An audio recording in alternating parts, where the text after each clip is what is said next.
Mari kita berdoa.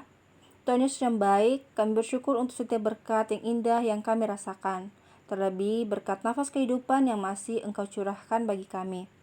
Ya Bapa, saat ini kami akan belajar bersama-sama mengenai keluarga pusat utama pendidikan. Kiranya Tuhan Yesus memberkati pembelajaran kami saat ini agar dapat kami pahami dan menjadi bekal bagi kehidupan kami.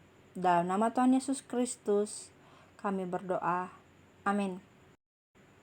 Salam anak-anak yang diberkati oleh Tuhan Yesus Kristus. Hari ini kita akan memulaikan pembelajaran kita Pendidikan Agama Kristen dan Budi Pekerti untuk kelas 11 di semester genap di tahun yang baru ini, 2021. Judul pembelajaran kita hari ini ialah Keluarga Pusat Utama Pendidikan. Sebelum masuk ke pembahasan, kita akan terlebih dahulu melihat arti dari kata pendidikan. Arti kata pendidikan yang telah disimpulkan dari beberapa sumber pengertian, maka dapat ditarik kesimpulan bahwa pendidikan mengarah kepada pembentukan satu pribadi secara utuh atau holistik, mencakup aspek rohani, psikis, fisik, sosial, yang dapat diperoleh dari pengalaman hidup sehari-hari. Nah, setelah tahu pengertian dari pendidikan, maka ada pertanyaan, kegunaan dari pendidikan tersebut buat kita apa? Apa kegunaan dari pendidikan buat kita? Kegunaan dari pendidikan buat kita ialah 1. Untuk menggali dan mengoptimalkan segala potensi yang ada pada diri manusia. Anak-anakku sekalian, setiap manusia, termasuk juga kamu, merupakan anugerah sekaligus titipan dari Tuhan yang memiliki potensi yang luar biasa. Sehingga dengan pendidikan, maka kamu dapat mengembangkan potensi-potensi atau kemampuan yang ada di dalam dirimu. Potensi-potensi tersebut yakni potensi kognitif, potensi afektif, potensi spiritual, dan potensi psikomotorik. Kemudian yang kedua, kegunaan dari pendidikan buat kamu itu untuk mengembangkan ide-ide yang ada di dalam pikiranmu dan menerapkannya dalam kehidupan sehari-hari yang dapat meningkatkan kualitas hidupmu. Untuk meningkatkan kualitas hidup ini, maka manusia memerlukan pendidikan, baik pendidikan yang formal, informal, maupun non-formal, yang biasa dikenal dengan Tri Pusat Pendidikan. Tri Pusat Pendidikan. Pertama, dan yang paling utama seperti judul pembelajaran kita, ialah pendidikan dalam konteks keluarga. Dalam konteks ini, kamu berinteraksi dengan orang tua dan anggota keluarga yang lain, sehingga memperoleh pendidikan yang dinamakan pendidikan informal. Karena seperti yang telah kita ketahui, bahwa seorang bayi yang lahir ke dalam dunia merupakan satu makhluk hidup yang kecil, yang penuh dengan kebutuhan fisik, dan masih sangat bergantung kepada orang tuanya. Ia lahir ke dunia dalam keadaan tidak mengetahui apa-apa.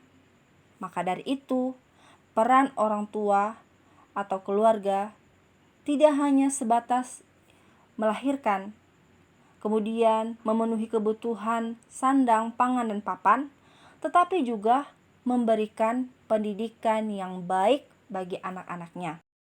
Hal ini merupakan peranan yang sangat penting yang tidak dapat diwakilkan kepada pihak lain, sebab orang tua adalah pendidik utama dan pertama bagi anak-anaknya, yang mana dalam pendidikan ini terjalin keistimewaan hubungan cinta kasih di dalamnya. Kemudian yang kedua, pendidikan dalam konteks gereja.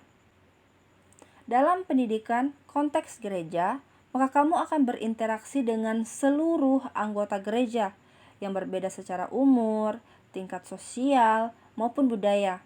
Kamu memperoleh pendidikan non-formal atau pendidikan di luar sekolah. Jadi, agar gereja dapat melakukan eksistensinya, maka seharusnya generasi muda, entah itu anak-anak, remaja, dan pemuda, perlu mendapatkan warisan atau penerusan baik nilai-nilai sikap, pengetahuan, keterampilan, dan bentuk kelakuan lainnya sesuai dengan dasar-dasar Kristiani.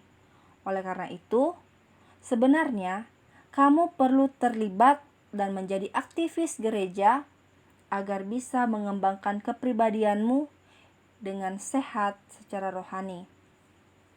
Kemudian yang ketiga, pendidikan dalam konteks sekolah.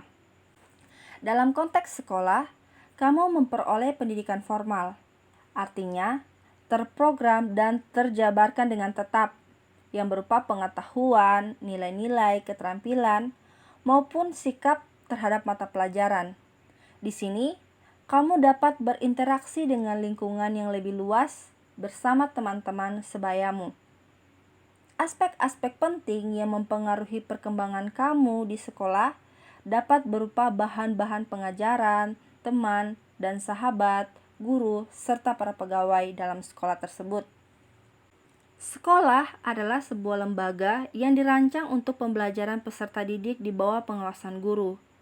Sekolah berfungsi mengembangkan kemampuan dan membentuk watak serta peradaban anak bangsa yang bermartabat dalam rangka mencerdaskan kehidupan bangsa.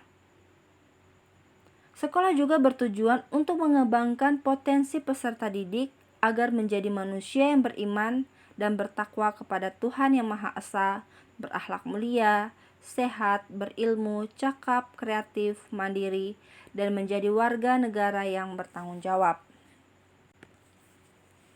Akan tetapi, sekolah merupakan pihak pendukung dalam pendidikan anak dan remaja, sebab pihak utama tetap berada di tangan keluarga, terutama ayah dan ibu, karena mereka adalah oknum yang telah dipilih dan ditetapkan oleh Tuhan.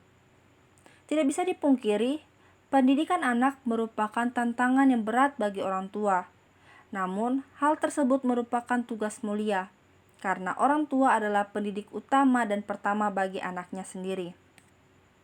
Maka dari itu, sekolah hadir untuk membantu meringankan tantangan tersebut, karena pesatnya perkembangan ilmu pengetahuan dan teknologi mengakibatkan orang tua tidak mampu mendidik anaknya sendiri tentang berbagai pengetahuan dan kemampuan di berbagai bidang atau jurusan, sehingga kemudian orang tua menyerahkan sebagian tugas dan tanggung jawabnya kepada guru yang menjadi pendidik di sekolah.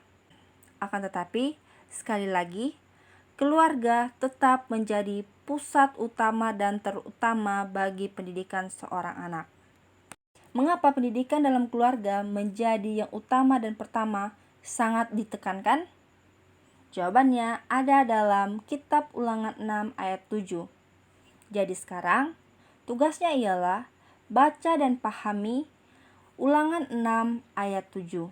Setelah itu, silakan temukan pesan yang kalian dapati dalam pembacaan tersebut menyangkut pembahasan kita saat ini. Mari kita berdoa. Tuhan, terima kasih untuk keluarga yang Tuhan berikan karena melaluinya aku hadir dan dipelihara. Tuhan, terima kasih untuk keluarga yang Tuhan berikan, karena melaluinya Engkau mendidik dan memimpinku. Papa, Mama adalah karunia tak terhingga. Melalui Papa dan Mama, aku belajar bersikap baik di tengah masyarakat. Kakak, adik adalah karunia yang tak terhingga. Melalui mereka, aku belajar mengasihi dan menerima orang lain. Tuhan, berkatilah keluargaku dalam keberadaan kami di tengah dunia ini. Amin.